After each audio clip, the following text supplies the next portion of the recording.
Assalamualaikum warahmatullahi wabarakatuh. Kenalkan kami dari kelompok 5 mata kuliah Ilmu Sosial Dasar. Hari ini kami akan menjelaskan materi tentang masyarakat pedesaan dan masyarakat perkotaan.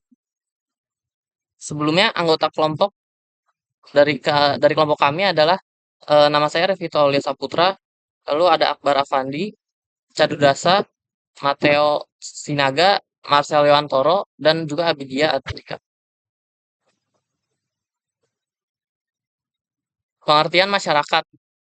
Masyarakat dalam arti luas merupakan keseluruhan hubungan-hubungan dalam hidup bersama dan tidak dibatasi oleh lingkungan, bangsa, dan sebagainya.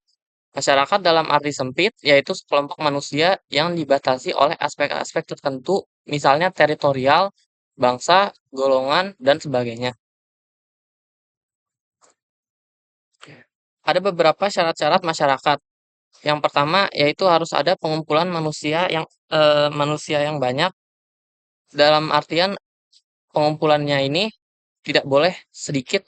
Jadi jika hanya sedikit, itu tidak bisa dibilang sebagai masyarakat, tapi hanya sebatas individu. Yang kedua yaitu telah bertempat tinggal dalam waktu lama di suatu daerah tertentu. Yang ketiga adanya aturan atau undang-undang yang mengatur mereka untuk menuju kepada kepentingan dan tujuan bersama. Saya akan melanjutkan pengertian dari desa.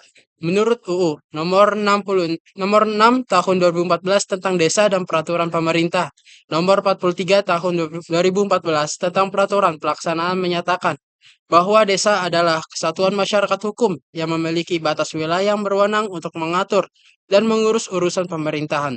Kepentingan masyarakat setempat berdasarkan prakarsa masyarakat, hak asal-usul dan atau hak tradisional yang diakui dan dihormati dalam sistem pemerintahan negara kesatuan Republik Indonesia. Di sini saya akan menambahkan pengertian desa secara administratif. Desa adalah pembagian wilayah administratif di bawah kecamatan yang dipimpin oleh kepala desa.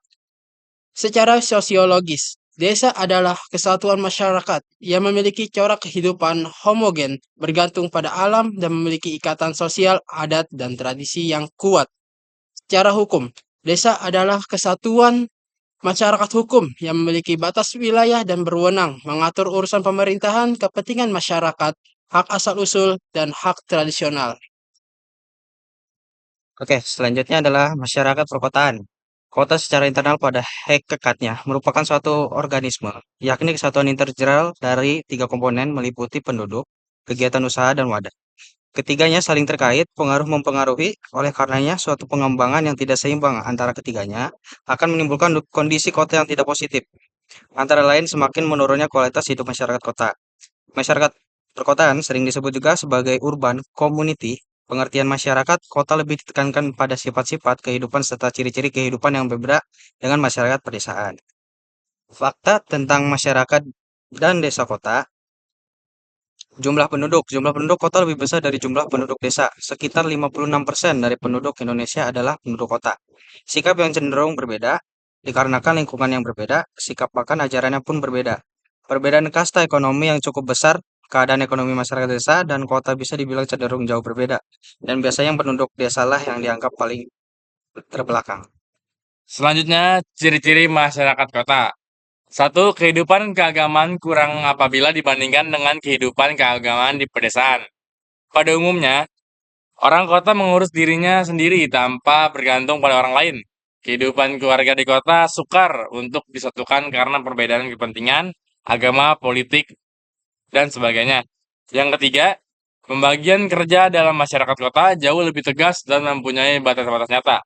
Yang keempat, kemungkinan mendapatkan pekerjaan lebih banyak diperoleh. Yang kelima, jalan pikiran yang rasional menyebabkan interaksi yang terjadi lebih didasarkan pada kepentingan daripada faktor pribadi. Yang keenam, jalan kehidupan yang tepat di kota menyebabkan pentingnya faktor waktu bagi warga kota. Yang ketujuh dan terakhir, perubahan-perubahan sosial tampak dengan nyata sebab kota lebih terbuka dalam menerima pengaruh dari luar. Lalu ada ciri-ciri masyarakat desa. Yang pertama, sikap religius yang kuat. Maksudnya sikap religius yang kuat itu artinya masyarakat desa masih memiliki nilai-nilai religius yang kental, lebih kental daripada masyarakat kota. Karena terlihat bahwa masyarakat kota itu memang sikapnya mungkin lebih beda lah daripada masyarakat desa. Yang kedua adalah sikap kemasyarakatan yang tinggi. Maksudnya, contohnya di sini adalah, kalau masyarakat desa itu, kalau ada maling, mereka mereka biasanya bersatu untuk menangkap malingnya itu. Nah, itu contoh sikap kemasyarakatan yang tinggi. Yang ketiga, perkembangan iptek yang kurang maju.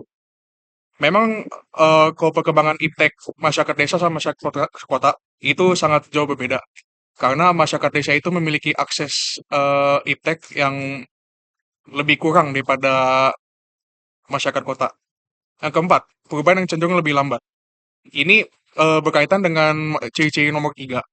Karena, akses iptek, terhadap masyarakat desa itu lebih terbatas daripada masyarakat kota. Karena memang, perkembangan iptek itu memerlukan dana yang lebih dan masyarakat desa cenderung, ekonominya memang agak kurang. Lalu ada yang kelima, cenderung meneruskan pekerjaan orang tuanya. Biasanya maksudnya di sini, anak-anaknya itu biasanya akan meneruskan, pekerjaan orang tuanya seperti, kalau misalkan ayahnya petani, maka nanti anaknya juga akan membantu ayahnya menjadi petani, dan juga yang lain-lain. Lalu yang keenam, sikap tradisional masih kental. Ini, terlihat di masyarakat desa karena, eee, kalau di masyarakat desa itu, sikap tradisional itu memang masih diajarkan, kepada anak-anaknya dan masih dipertahankan, bahkan ditegaskan. Berbeda dengan, masyarakat-masyarakat kota yang sikap-sikap tradisional pun sudah mulai hilang. Selanjutnya saya akan menjelaskan perbedaan desa dan kota. 1. Jumlah kepadatan penduduk. 2. Lingkungan hidup di pedesaan terasa lebih dekat dengan alam bebas. 3. Mata pencarian masyarakat desa berada pada sektor ekonomi primer, yaitu bidang agraris, sedangkan kota sektor ekonomi sekunder, yaitu industri, dan ekonomi tersier, yaitu bidang pelayanan jasa. 4. Corak kehidupan sosial di desa masih homogen, sebaliknya di kota sangat heterogen karena di sana saling bertemu suku bangsa, agama, kelompok, dan masing-masing memiliki kepentingan berlain. 5. Stratifikasi sosial di kota jauh lebih kompleks dibanding desa. 6. Mobilitas sosial di kota jauh lebih tinggi dibanding desa. 7. Pola interaksi pada masyarakat pedesaan adalah motif-motif sosial, sebaliknya pada masyarakat perkotaan dalam interaksi lebih dipengaruhi oleh ekonomi daripada motif sosial. 8. Solidaritas sosial di desa lebih tinggi dibanding kota. 9. Dalam hierarki sistem administrasi nasional, kedudukan kota lebih tinggi daripada desa. Sekian, terima kasih. Sebelum saya akhiri, izinkan saya untuk berpantun. Jalan-jalan ke Cikini, pulangnya ke Bekasi. Kami tutup presentasi hari ini, cukup sekian dan terima kasih.